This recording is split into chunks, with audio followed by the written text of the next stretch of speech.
Just stop for a moment. Can you think of one small thing you are grateful for right now? Hold that thought, because by the end of this video, you will have a handmade gratitude booklet to safely gather those precious moments. And while we are at it, I will share with you why gratitude is so deeply tied to our brain chemistry. Today I thought we create something that not only holds paper, but also holds a creative process to boost our mental health and well-being. A gratitude journal made from 2 more of the tags we created together in an earlier video at the beginning of this mental health series. And while we are crafting, I would like to share a bit of my understanding of serotonin, that gentle brain chemical often called our mood stabilizer, with you. In previous videos, we talked about crafting and the connection to dopamine and oxytocin. But unlike dopamine, which gives us bursts of energy and joy, and oxytocin, which is about connection and bonding, serotonin is about balance, calm, and a sense of well-being. And today, we are crafting a little serotonin container, a small gratitude junk journal. And to fill the junk journal and create the junk journal, we can take our leftover bits and pieces. This comes from a 12 by 12 inch paper pack, 2 inch wide, and these are leftover coffee dyed papers that we can use to fold in half to fill our signatures.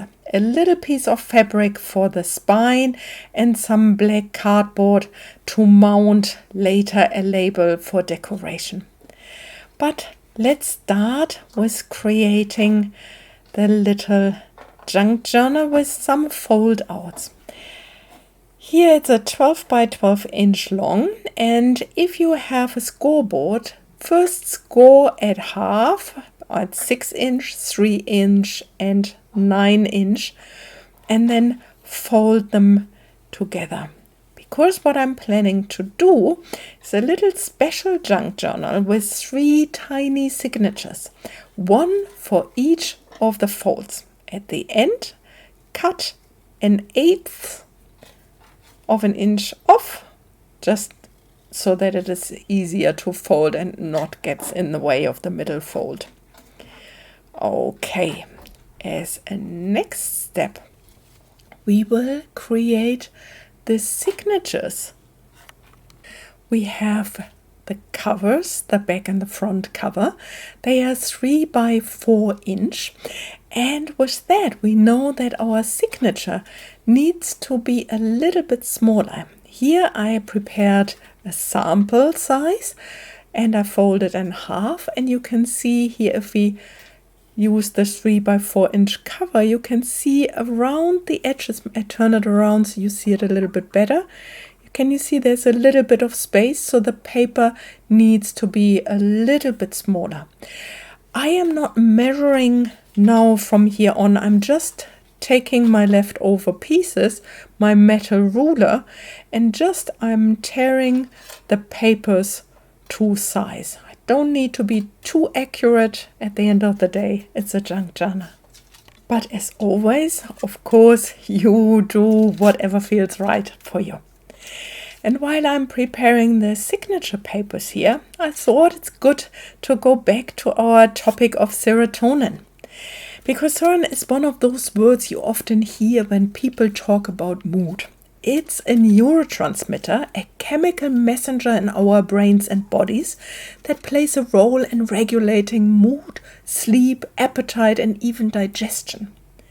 When serotonin levels are balanced, we usually feel more calm, more stable, more able to manage the ups and downs of life.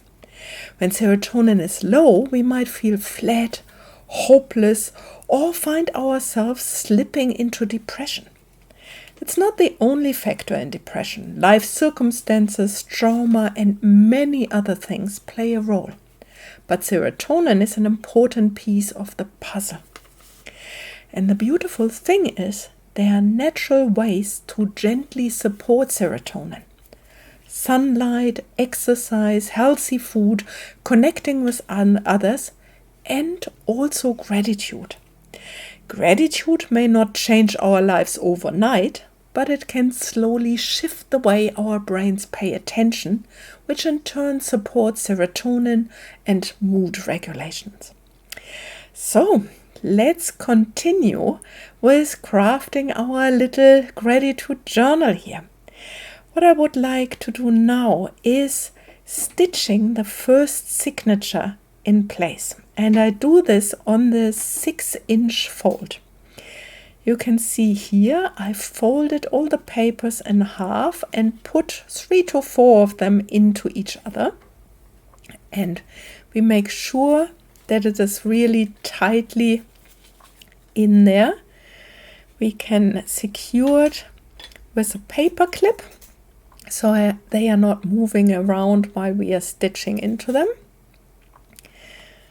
So just fold them, and then we take this little paper strip here, and later it will be on the back, but here it's easier for me to see while I'm poking the holes. 3-hole pamphlet stitch, tiny little one.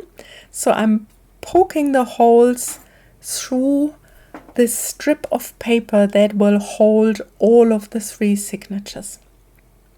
Putting in my thread, and then I put it behind, first through the middle hole to the other side, leaving a little tail, back on the top hole, and then all the way down to the bottom hole, and then back through the middle.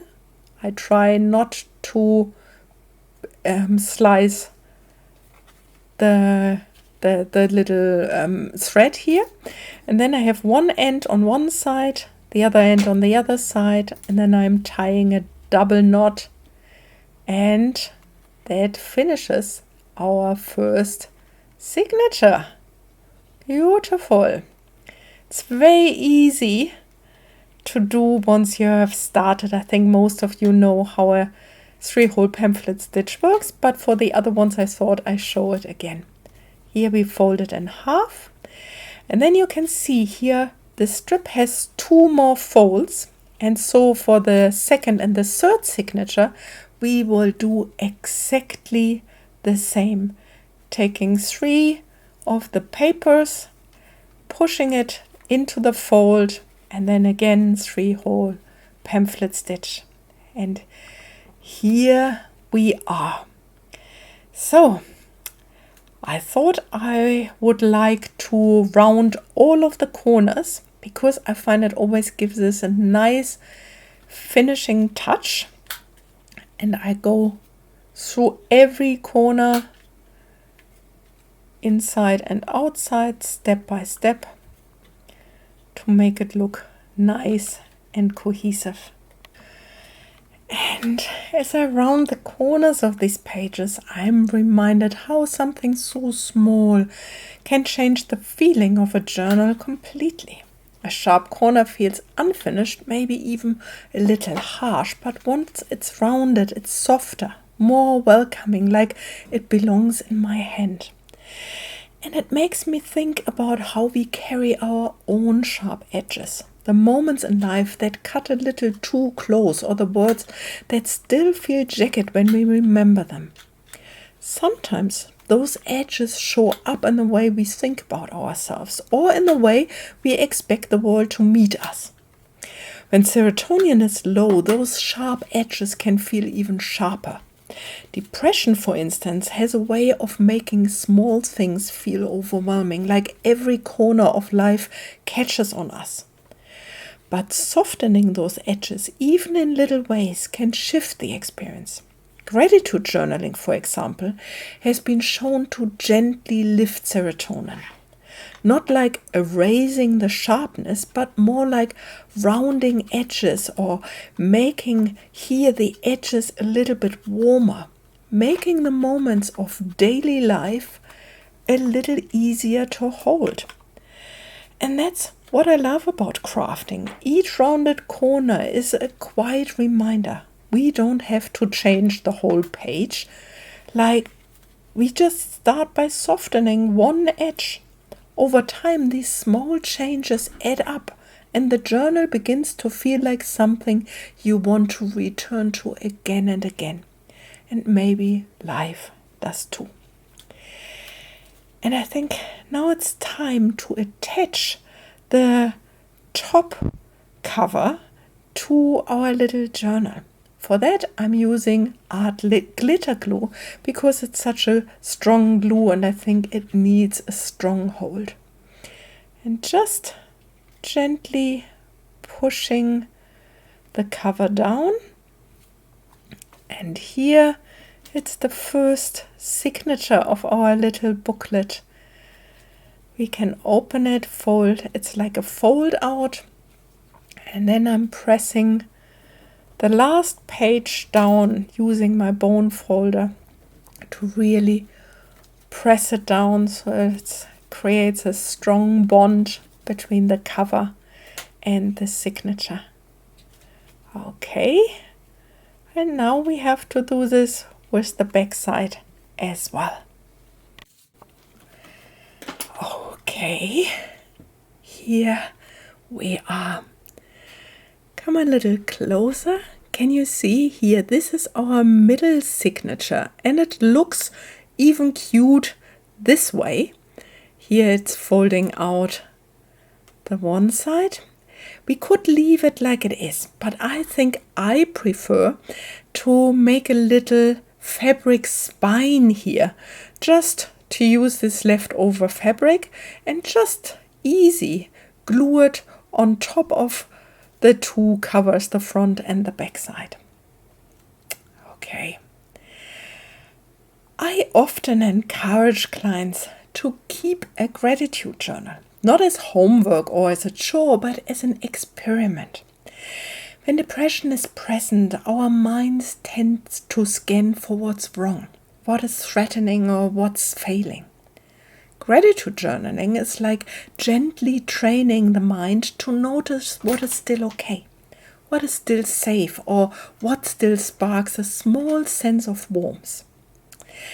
There's a lovely study where participants wrote down 3 good things each evening. After just 2 weeks, many reported sleeping better, feeling more hopeful, and even months later, the positive effects lingered. Isn't that amazing? Just 3 lines in a notebook that night.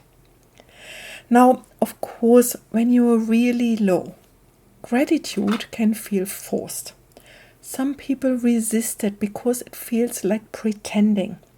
That's why I encourage starting tiny.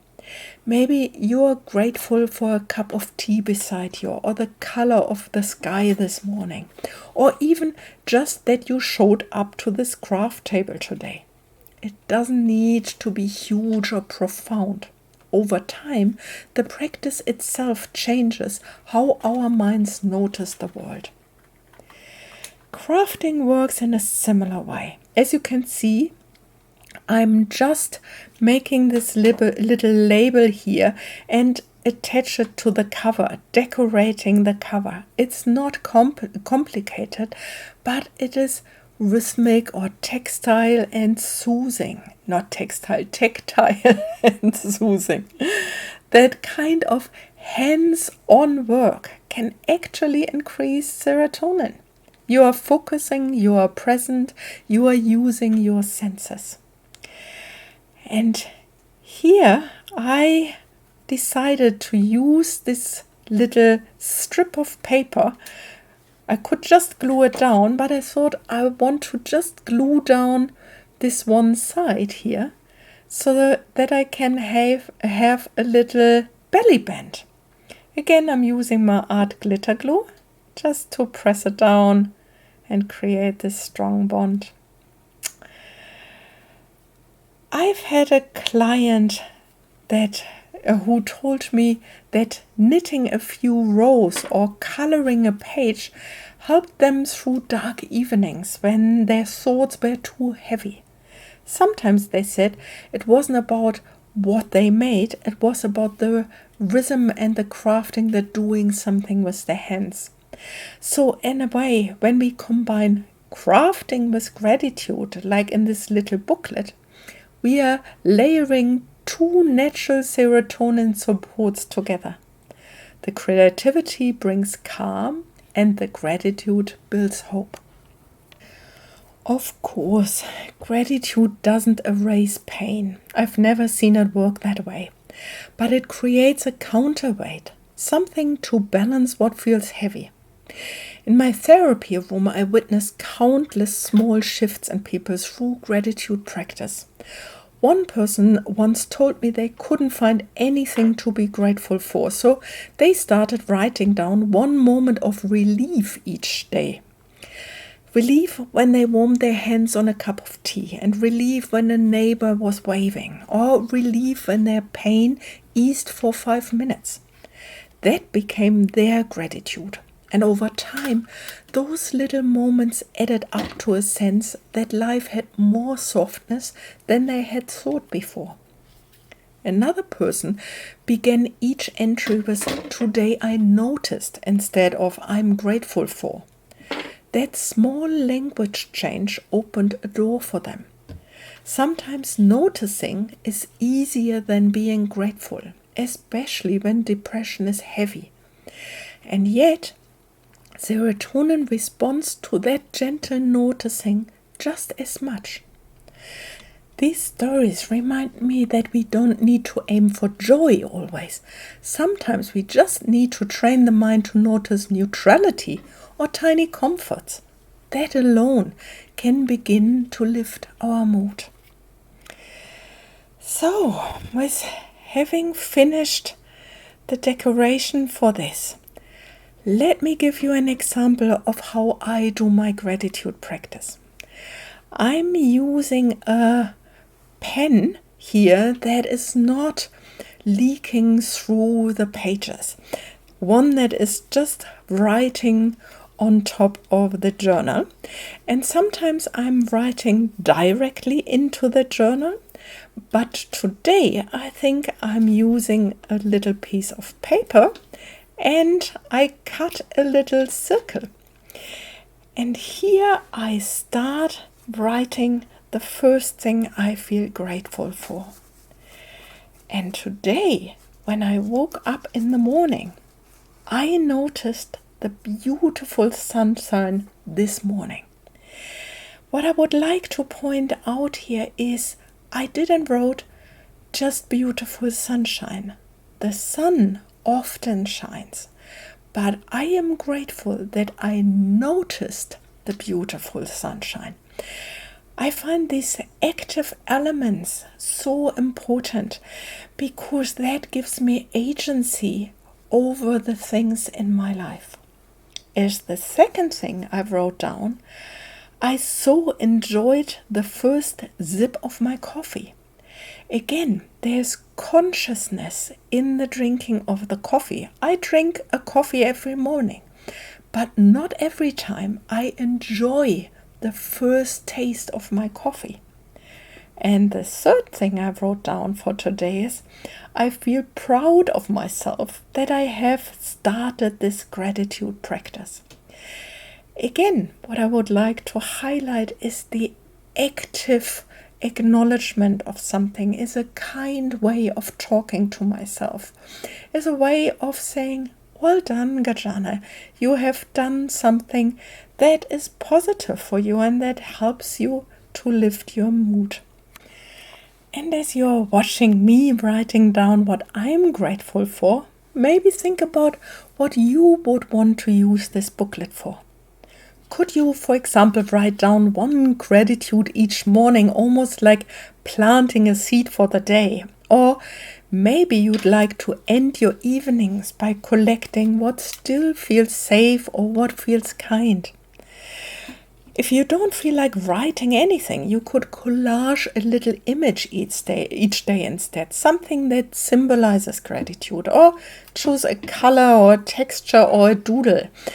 Gratitude doesn't have to be with words, it can be embodied through art. And maybe take a moment right now. What's one thing you can notice that feels okay? Maybe the way your mind settles a bit as you listen, or the simple fact that you are here, giving yourself time to create.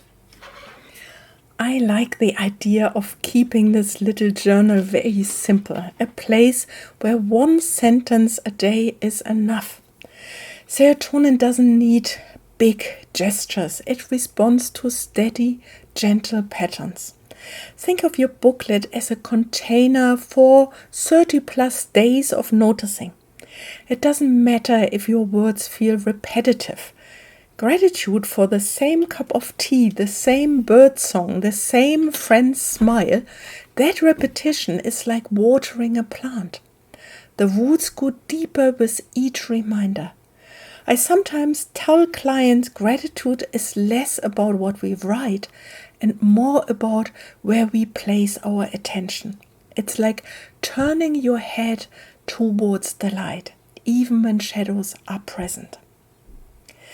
So now the booklet is finished, stitched together, ready to hold a month plus a few days of small gratitudes. It doesn't matter if you fill every page or just a handful. What matters is the invitation, the pause to notice, to gently retrain your mind towards balance. Serotonin is not something we can fully control, but we can support it. Every brush of glue, every scribbled note, every ribbon tied becomes part of that support. Creativity and gratitude working hand in hand. So, thank you for spending this crafting time with me. I hope your own booklet becomes a companion, reminding you that even in the hardest seasons, small lights can still be gathered.